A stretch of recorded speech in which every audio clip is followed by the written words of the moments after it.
दोस्तों, क्या हमारा भाग्य पहले से लिखा होता है? क्या हम अपने जीवन में जो कुछ भी अनुभव करते हैं वह पहले से तय होता है, या हमारे कर्म हमारे भाग्य को बदल सकते हैं? यह प्रश्न सदियों से हर किसी के मन में उठता रहा है। गरुड़ पुराण जैसे धर्म ग्रंथों ने इस रहस्य को उजागर करने की कोशिश की है।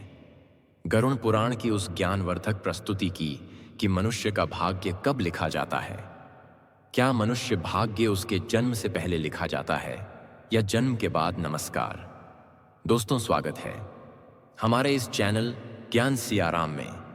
मित्रों, गरुड़ पुराण की इस ज्ञानवर्धक प्रस्तुति में आप खो जाए उससे पहले हम आपको बता दें कि इस वीडियो को आधा अधूरा देखने की गलती बिल्कुल भी नहीं करें, क्योंकि यह गरुड़ पुराण की ज्ञानवर्धक प्रस्तुति है जो आपके जीवन से जुड़ी हुई है। गरुड़ पुराण की इस रहस्यमय ज्ञान को जानने के बाद आपके जीवन से जुड़ी समस्त लोभ, क्रोध, मोह, दुखों का अंत होगा। मित्रों, भगवान श्री कृष्ण कहते हैं, कभी भी किस व्यक्ति को गरुड़ पुराण की बातों को आधा अधूरा नहीं सुनना चाहिए, क्योंकि आधा अधूरा ज्ञान हमेशा विष के समान होता है। इसीलिए मित्रों, आपसे यही आग्रह है, इस वीडियो को एक लाइक करके चैनल को अवश्य सब्सक्राइब कर लीजिए। और हाँ दोस्तों, कमेंट बॉक्स में जय श्री कृष्ण लिखकर ईश्वर को आप अपना आभार व्यक्त जरूर कर दीजिए। इससे आपके जीवन से सभी दुखों का अंत होगा। आइए दोस्तों, जानते हैं गरुड़ पुराण में श्री कृष्ण ने बताए हैं कि हर मनुष्य के जीवन में जो भी कुछ होता है वह जन्म पहले से तय होता है, उसे कोई टाल नहीं सकता है। दोस्तों, गरुड़ पुराण हमें जन्म मरण से लेकर वर्तमान जीवन कैसे जिए, ये सभी चीजों के बारे में सिखाते हैं। आइए दोस्तों, आज हम एक कथा के माध्यम से जानते हैं कि हमारा भाग्य जन्म से पहले लिखा जाता है या जन्म के बाद के द्वारा बताया गया है, जो श्री कृष्ण ने स्वयं नारद को बतलाया था। आज हम उन्हीं को कथा से जानेंगे। दोस्तों, एक समय की बात है, द्वारका नगरी में एक दिन श्री कृष्ण अपने दिव्य आसन पर बैठे हुए, तभी देवर्षि नारद नारायण नारायण का जाप करते हुए उनके पास पहुंचते हैं और उन्होंने प्रणाम करके बोले, हे प्रभु, आप त्रिकालदर्शी हैं। मैंने सुना है कि जो भी जीव तथा मनुष्य जन्म लेता है, क्या उसका भाग्य पहले से लिखा होता है? हे प्रभु, मैं जानना चाहता हूं कि मनुष्य के साथ जो कुछ भी घटना घटित होती है वह उसके जन्म से पहले तय होता है, या वह पिछले जन्म के कर्मों का भोग भोगता है? क्या यह सत्य है? क्या हम अपनी मेहनत और अच्छे कर्मों से उसे बदल सकते हैं? फिर भगवान श्री कृष्ण देवर्षि नारद की बातें सुनकर मुस्कुराए और बोले, हे नारद, आपका यह प्रश्न बहुत ही गुणकारी और महत्वपूर्ण है, जो मानव जाति उसके जन्म, कर्म और मृत्यु पर आधारित है।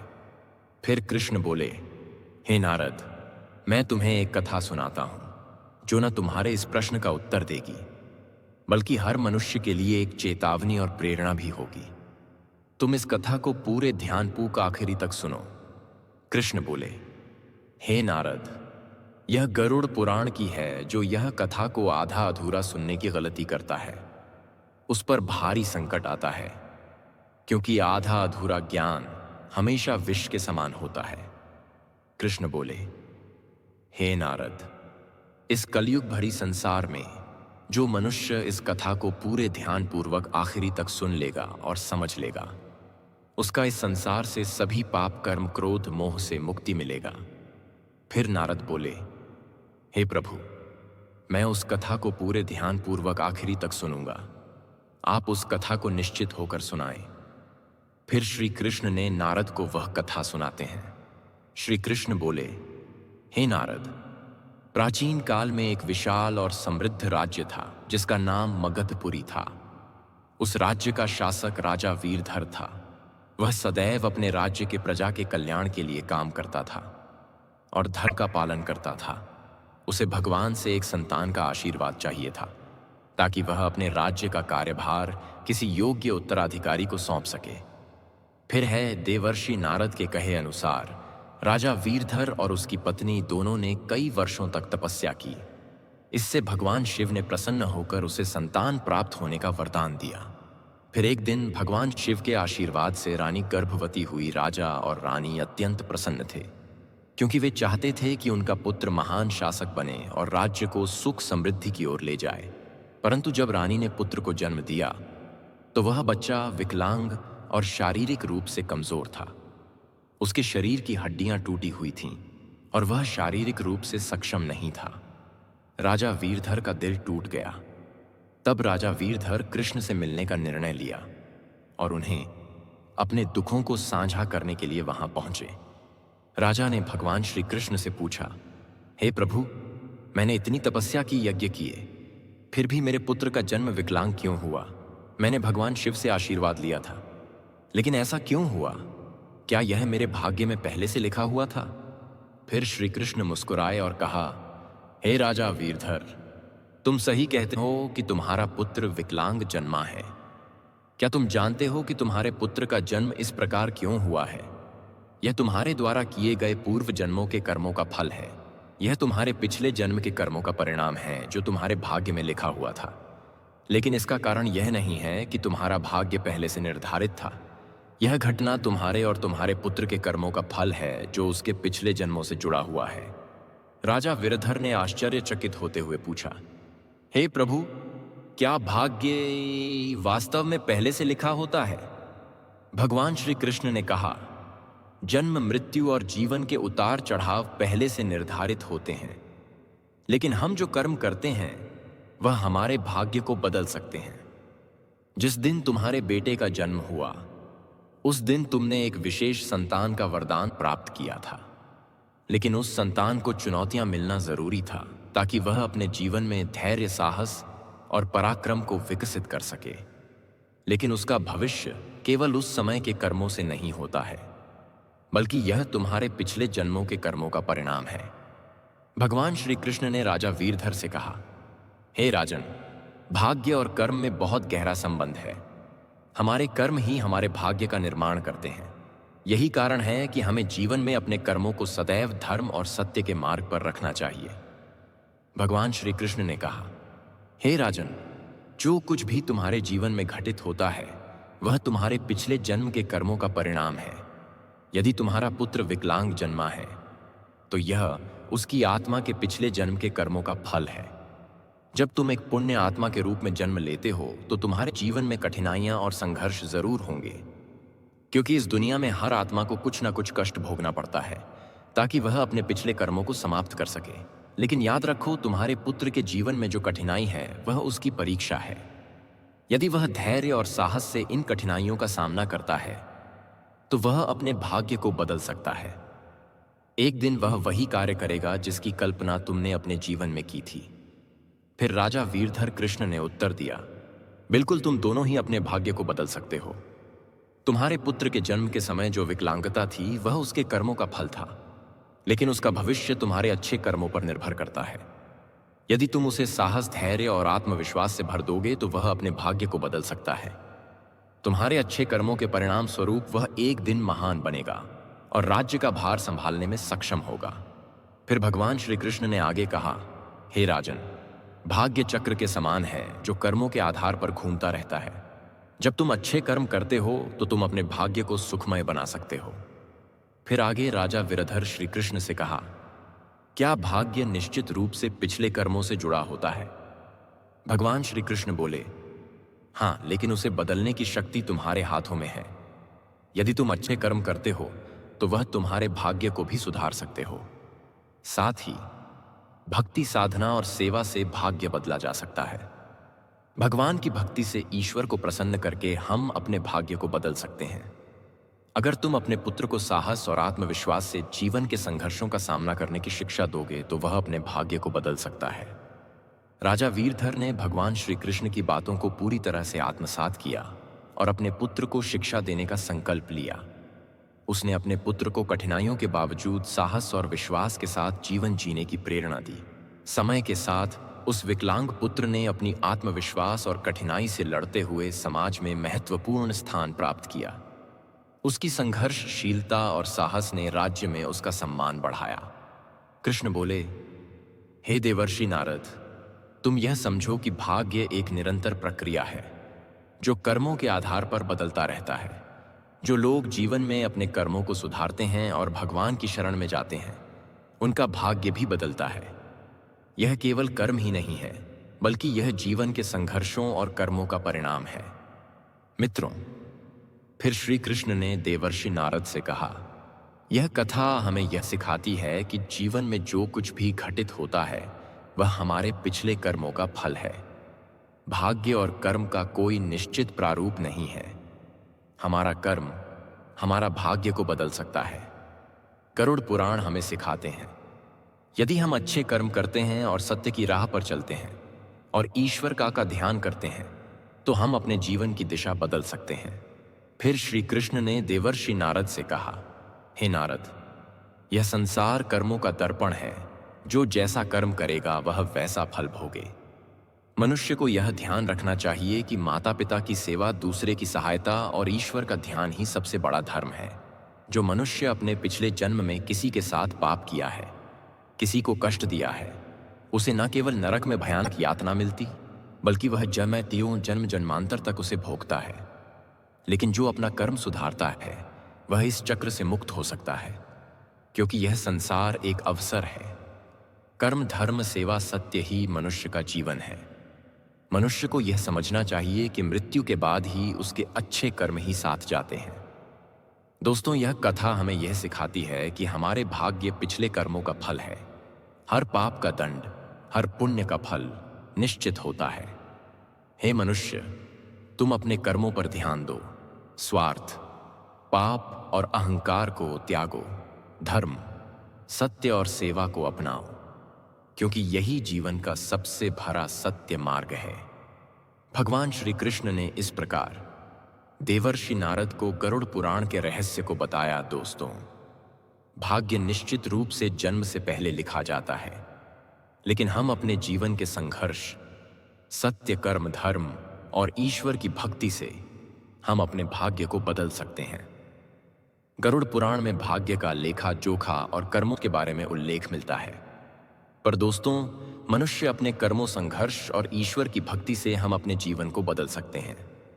मित्रों, गरुड़ पुराण हमें सिखाते हैं कि जीवन एक बोया हुआ खेत की तरह है। मनुष्य खेत में जो बीज बोते हैं वही फल प्राप्त होता है। उसी प्रकार मनुष्य अपने जीवन में जो कर्म करते हैं उसका अगले जन्म में उसी रूप से फल भोगता है।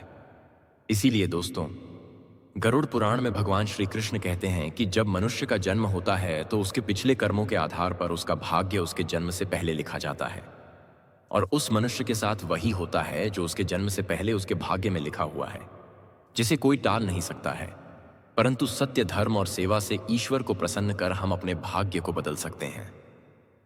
हिंदू धर्म का सबसे बड़ा धर्म ग्रंथ गरुड़ पुराण है, जिसमें मनुष्य के जीवन, मृत्यु और भाग्य कर्मों के बारे में विस्तार रूप से बताया गया है।